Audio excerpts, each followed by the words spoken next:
આજે રવિવારનો દિવસ હતો અને માતાજીના દર્શન કરવા જવાનું જ હતું. તો પછી મેં પહોંચી ગયો છું આજે આશાપુરા માતાનું મંદિર જે પીપળાઓમાં આવેલું છે પેટલાદ પાસે. તો આ તમે જોઈ શકો છો, બહુ મોટું વિશાળ પાર્કિંગ છે. તમે ત્યાં ગાડી ને બધું પાર્ક કરી શકો છો અને બજાર પણ ઘણું મોટું ભરાઈ રહ્યું છે અહીંયા. પછી અમે થોડા અંદર ગયા. અંદર જઈને અમે મંદિરમાં ગયા. મંદિરમાં આવી રીતે સીડી ચડવાની હોય છે, પણ શેડ પર રાખેલો હોય છે તાપ વરસાદથી બચવા માટે. અને પુરુષ અને સ્ત્રીની બંનેની લાઈન અલગ અલગ હોય છે દર્શન કરવા માટેની. તો તમે એ રીતે દર્શનનો લાભ લઈ શકો છો. અને થોડું આગળ આશાપુરી માતાનું વાહન જે સિંહ કહેવાય એ આગળ પહેલી જ પ્રતિમા મૂકેલી હોય છે. તમે એના પણ દર્શન કરી શકો છો. એ પણ એના દર્શન કર્યા.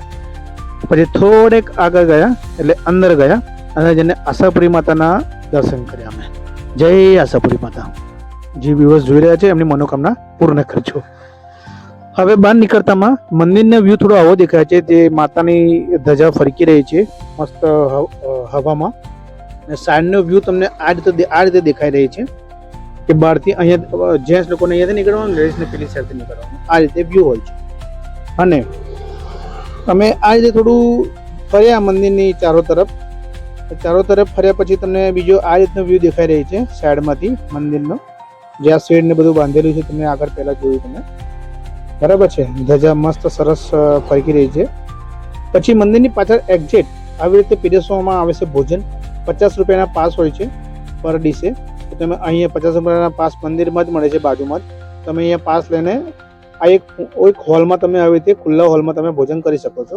મસ્ત બેસવાની વ્યવસ્થા પણ હોય છે. ભોજન પણ આ રીતે હોય, તમે જોઈ શકો છો વિડીયોમાં.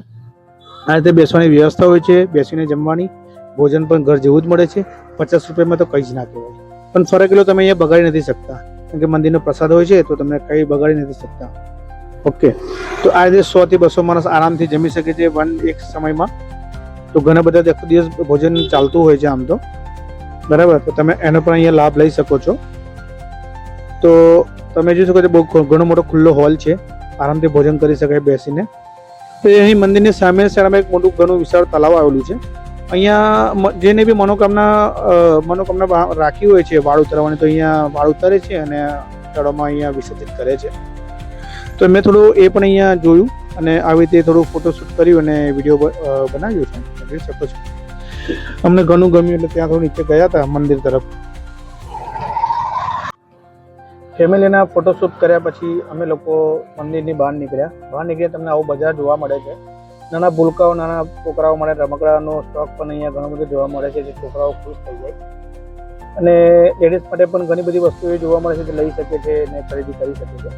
થોડું મેળા જેવું તમને જોવા મળે છે સન્ડેના દિવસે અને ગુરુવારના દિવસે. પબ્લિક વધારે ત્યાં આવતી હોય છે. આવી રીતે મકાઈ ને ઘણું બધું સોડા અને ઘણું બધું મળતું હોય છે મંદિરની બાજુમાં જ બહાર. તમે એનો આનંદ લઈ શકો છો, લાવો લઈ શકો છો. ઓકે, તો અને પછી તમને ચટપટી વસ્તુ ખાવી તમને મંદિરની બહાર જ નીકળતા પણ તમને મળી જાય છે, બરાબર છે. સારો આનંદ લઈ શકો છો ચટપટી ખાવાનું. ઓકે, અમે પણ લીધું હતું, ઘણું બધું મજા આવી. કેરી ને બધું મળી જાય છે, આંબલી ને બધું જ. તો થોડું દૂર જતાં આગળ મારા છોકરાને ચશ્મા જોયો, તમે ચશ્મા લીધા. ચશ્મા 100 રૂપિયાના ચશ્મા 2 હતા, તો ઘણા સારા લાગ્યા, ત્યાંથી લઈ લીધા મેં.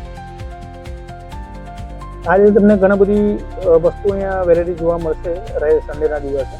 આ છોકરા માટે અહીંયા. મિત્રો તમને વિડીયો ગમ્યો હોય તો લાઇક, શેર અને સબસ્ક્રાઈબ કરવાનું ભૂલશો નહીં. તમને આવા જ વિડીયો તમને જોવા મળશે.